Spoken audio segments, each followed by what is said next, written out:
Em 1964, o recém-criado Ministério do Planejamento e Coordenação Econômica elaborou o Plano de Ação Econômica do Governo, o conhecido PAE. Os objetivos do PAE foram acelerar o ritmo de desenvolvimento interrompido no biênio 1962-63, conter de forma progressiva o processo inflacionário em modo parcial nos anos de 1964 e 65, objetivando o equilíbrio de preços em 1966, reduzir os desníveis sociais, assegurar que investimentos com oportunidades de emprego e corrigir déficits descontrolados do balanço de pagamentos, que ameaçavam a continuidade do processo de desenvolvimento da economia. Para cumprir esses objetivos, vários instrumentos de ação foram utilizados, sendo eles política financeira, política econômica internacional e política de produtividade social. De acordo com os artigos 397 e 398 do regime interno do Senado Federal, a presidência votará as seguintes normas. Senhor Excelentíssimo Ministro da Fazenda, Daniel Nunes Lopes, terá limite máximo de 30 minutos para sua exposição. Em seguida, abriremos a fase de interpelação pelos senadores e senadoras inscritos. Pela ordem, senador Ana Paula Alves, senador Valdeiro Júnior e senador Danilo Rosato. A palavra aos senadores e senadoras será concedida na ordem de inscrição, intercalando os oradores de cada partido. O interpelante dispõe de 5 minutos, assegurado igual prazo para a resposta do interpelado, tendo prazo máximo de 2 minutos para a réplica, concedendo ao ministro o mesmo tempo para a réplica. Vou seguir rigorosamente o tempo em função das atividades que trataremos ainda hoje nesta Comissão de Assuntos Econômicos. Com a palavra, muito bem-vindo, excelentíssimo senhor Daniel Nunes Lopes, ministro de Estado da Fazenda, para fazer a sua exposição. Boa noite. Agradeço a palavra me concedida por Vossa Excelência. Cumprimento as demais autoridades e presentes senadores e senadoras. Tratemos então do PAE. No decorrer da implantação do programa, corrigiram-se alguns pontos que se caracterizavam pelos banais de política econômica e que redundavam na disseminação da inflação pelo país. Além da severa redução do déficit público, passando de 4,2% em 1973 para 1,1% em 1976, houve modificação na forma de financiar este déficit. Em 1960, financiava-se o déficit quase integralmente via emissão monetária. Emissão essa que fazia com que a dinâmica inflacionária da economia se configurasse com a trajetória de alta. Em 1965, mais da metade da dívida já era financiada com a venda de títulos públicos. Essas reformas financeiras ocasionaram o crescimento do sistema financeiro, ampliando constantemente sua participação no produto, que de algo em torno de 3% em 1974 superou os 10% nos anos 80. Com a palavra, a senadora Ana Paula Alves. Boa noite, presidente, ministros, senadores. Então, no período destacado por Vossa Excelência, é importante frisar alguns pontos em especial no que tange ao aprofundamento financeiro da economia brasileira. Isso porque houve um crescimento significativo na relação dos haveres financeiros com o PIB, que sinalizou certa financiarização da atividade econômica. Dentro desses haveres não monetários, vale lembrar a presença dos títulos públicos, justificada em sua fala, e as letras de câmbio presentes, especialmente no período do milagre, mas que depois entrou em trajetória decrescente. Os depósitos a prazo mantiveram participação relativamente constante ao longo de todo o período. A carteira de poupança transformou-se no principal ativo financeiro da década de 80, pois contava com garantia pública e um rendimento de 0,5% ao mês mais correção monetária. Na fala de Vossa Excelência, é mencionado o fator do déficit público, em 65, ter sido financiado com os títulos da dívida pública. Porém, sabemos, quanto aos títulos públicos federais, o governo concedeu várias vezes incentivos aos aplicadores. Eu gostaria que Vossa Excelência comentasse a respeito desses incentivos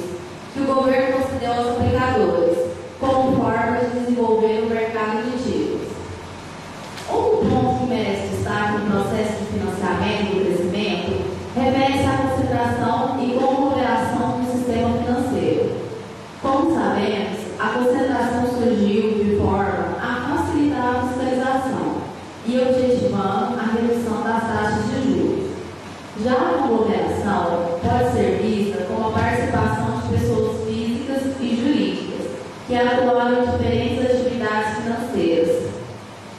O que representou para a economia a questão da concentração e conglomeração?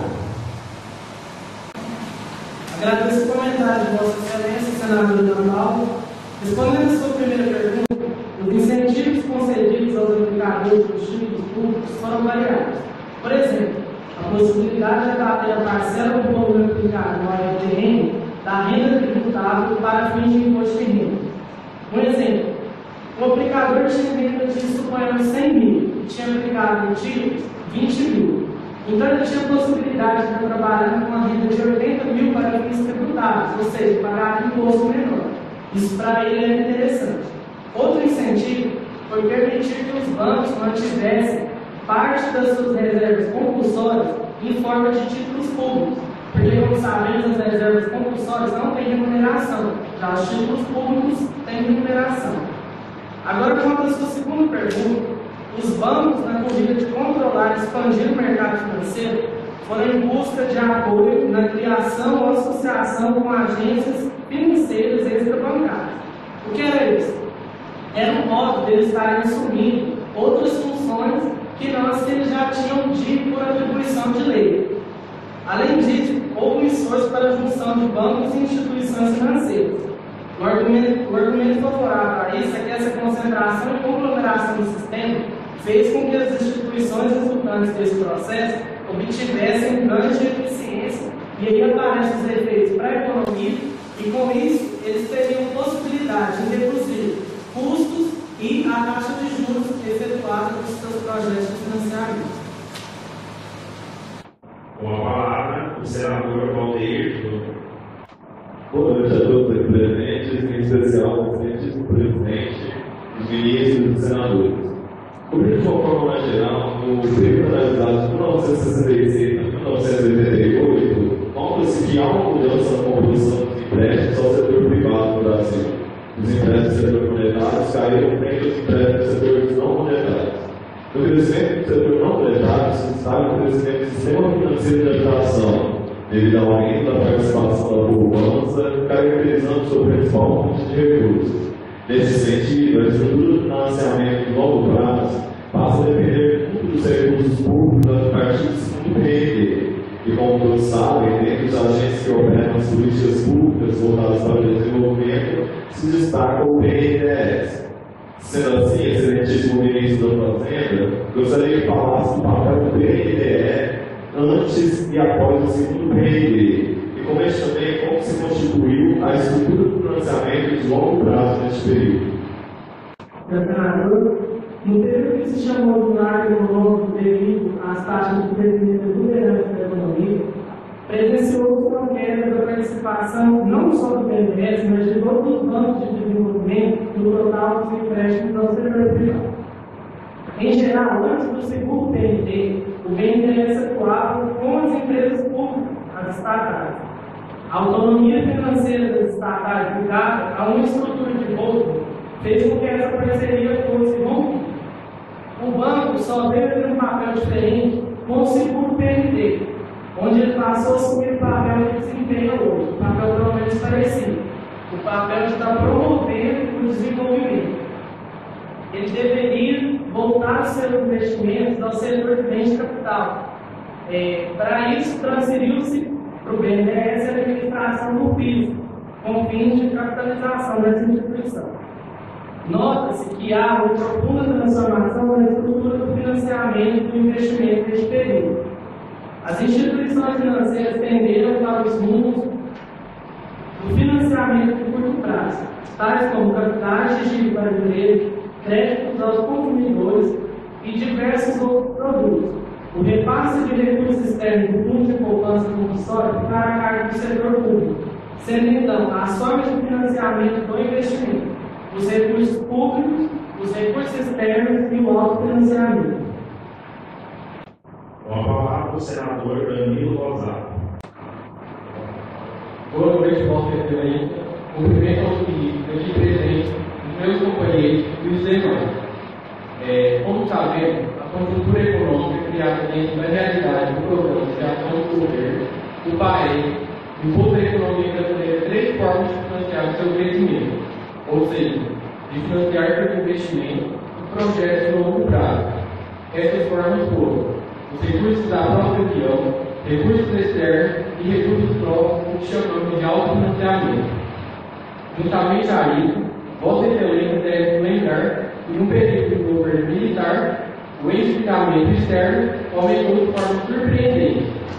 Eu gostaria que não fosse apresentado os fatos nacionais e também internacionais, já que estamos tratando de endividamento externo, que contribuíram para esse aumento. Além disso, observou neste período o expressivo aumento das exportações, de tal forma que a entrada de dívidas decorrente desse aumento fazia frente à ampliação das exportações, e também ocorreu no período. Tanto é que, na tabela 1, entregue por Vossa Excelência, podemos verificar que nos últimos anos que apresentaram o déficit da balança comercial no período de 1963 a 1963 foram os anos de 71 e 72. O que lhe pergunto é: qual foi o motivo que levou a economia brasileira a realizar captação de recursos externos? Captação inversa que no período somado 12,8 bilhões de dólares, mesmo contando com superávites comerciais em quase todos os anos, salvo as eleições ditas acima, e como eles contribuíram para o aumento da dívida interna. Bem, senhor senador, para ser bastante rápido o objetivo de minha resposta, eu diria que nós nos beneficiamos de um momento de falta de opção dos bancos internacionais. Com o período do sistema de Bretton Woods, ou seja, o Estado ainda não garantiu mais a convergência de dólares em ouro, e também com os desequilíbrios externos da economia norte-americana, desenvolveu-se o que se chamou de euro-mercado, que nada tem a ver com a Europa, mas se referia àqueles países que depositavam suas moedas em bancos de países com moedas nacionais diferentes, para garantir a integridade e valorização do seu patrimônio. Esse excesso de liquidez internacional obrigou os bancos a buscar como tomadores de empréstimos os países em desenvolvimento, entre eles o Brasil, oferecendo assim taxas mais baixas e trabalhando com a redução de estresse. Fazíamos a captação no exterior porque o diferencial das taxas de juros era compensatório. Isso contribuiu para o aumento da dívida interna, pois controlava-se o excesso de moeda, resultante da entrada das dívidas com vendas de títulos públicos. Ou seja, tirava-se dinheiro em forma de moeda da mão do público e lhes entregava os títulos da dívida. Houve grande participação das empresas estatais na captação de recursos externos. A necessidade era evidente devido ao choque do petróleo. Em geral, os países desenvolvidos adotaram políticas restritivas após o choque, diminuindo os investimentos e a demanda por crédito, sendo os países em desenvolvimento lugar almejado para a valorização dos capitais do senhor. Para encerrar essa questão referente ao endividamento externo, acho que convém demonstrar, ou melhor, esquematizar a situação da economia no que tange ao sistema de financiamento em geral. A poupança se tornou o principal ativo e tinha como rendimento 4 a 6% ao ano, além da correção monetária. Graças a isso, a poupança começou a ditar as taxas mínimas de juros que deveriam ser praticadas no país, caso se quisesse captar algum recurso. Com altas taxas de juros, o capital externo, em busca de valorização, vinha aos lombos para o país, obrigando o governo a se endividar via emissão de títulos públicos para esterilizar a economia, já que o excesso de liquidez provocado pela entrada de capital externo não é desejável por gerar inflação. Com a palavra, o ministro das Finanças, Rubem Teves. Primeiramente, boa noite ao excelentíssimo presidente da comissão, ao ministro, aos senadores e a todos os demais aqui presentes. Bem, o início dos anos 80 foi marcado pela ameaça da crise mundial, que se deveu aos seguintes fatos: o choque do petróleo, a elevação das taxas de juros internacionais e a maior dificuldade em obter recursos externos. A ampliação da taxa de juros internacional fez com que a dívida pública contratada a taxa flutuante aumentasse de forma inesperada. Esse aumento da dívida exigia maiores volumes de divisas que deveriam ser captados via exportações. Neste termo, outro tipo de problema da economia de desenvolvimento que muito afetou o Brasil. A chamada mudança ou deterioração dos termos de troca, que nada mais é que o resultado da especialização em produtos com pouco valor agregado, fazia com que o valor dos produtos exportados não fosse suficiente para fazer frente ao valor dos importados. Devido ao baixo valor dos produtos que se exportavam, o quanto o exportado deveria aumentar, fazendo com que a economia brasileira promovesse um esforço para o aumento das exportações. De 1989 a 1982, a dívida praticamente dobrou, superando a casa dos 80 bilhões de dólares. Mas ainda assim, o país neste período conseguiu refinanciar sua dívida. É importante que se entenda que a vulnerabilidade externa do Brasil não se deu por fato do aumento da taxa de juros internacional, mas sim pelo não financiamento externo dessa dívida. Este fim chegou quando o México declarou a moratória da dívida em 1982, sendo então este período marcado por uma escassez profunda de recursos internacionais. Neste mesmo ano, devido ao fim da rolagem da dívida, o país procurou ajuda para negociar seus débitos junto ao FMI.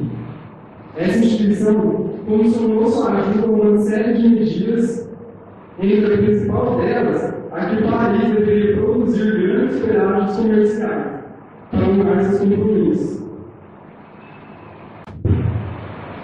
Com a palavra, a senadora Ana Paula Alves. Diante da necessidade de gerar superávitos comerciais, sabemos que a economia brasileira passou por um mau momento. Podemos citar como características desde a adoção de políticas cambiais severas aos estímulos concedidos às exportações, e também as restrições às importações e um amplo controle da demanda interna. O objetivo claro dessas políticas era redirecionar o foco da economia para o setor exportador. De fato, essas políticas deram resultado, tanto que em 1983 e 1984, a balança comercial já apresentava superávit, chegando neste último ano a ordem de 13 bilhões de dólares. Mas também é sabido que o Estado respondia por algo em torno de 3/4 da dívida existente, o que conferiu um caráter de alta vulnerabilidade para a economia nacional, que se via sujeita a qualquer choque de juros internacionais, impactando diretamente em suas contas, tornando-se um déficit fiscal. Nesse sentido, gostaria que Vossa Excelência nos apresentasse o balanço das medidas tomadas para o controle dessa crise, bem como as suas consequências para a economia brasileira. Muito obrigado, senador, pela sua colocação. Bem, como já apresentado por Vossa Excelência, as políticas adotadas visavam a mudança da orientação da atividade econômica para as exportações. O que tivemos de efeitos adversos dessa pretensão foi o fato de que a política cambial mais agressiva encareceu as dívidas, aumentando assim os gastos em moeda nacional para adquiridas, e o que, por sua vez, intensificava ainda mais a situação de dívida.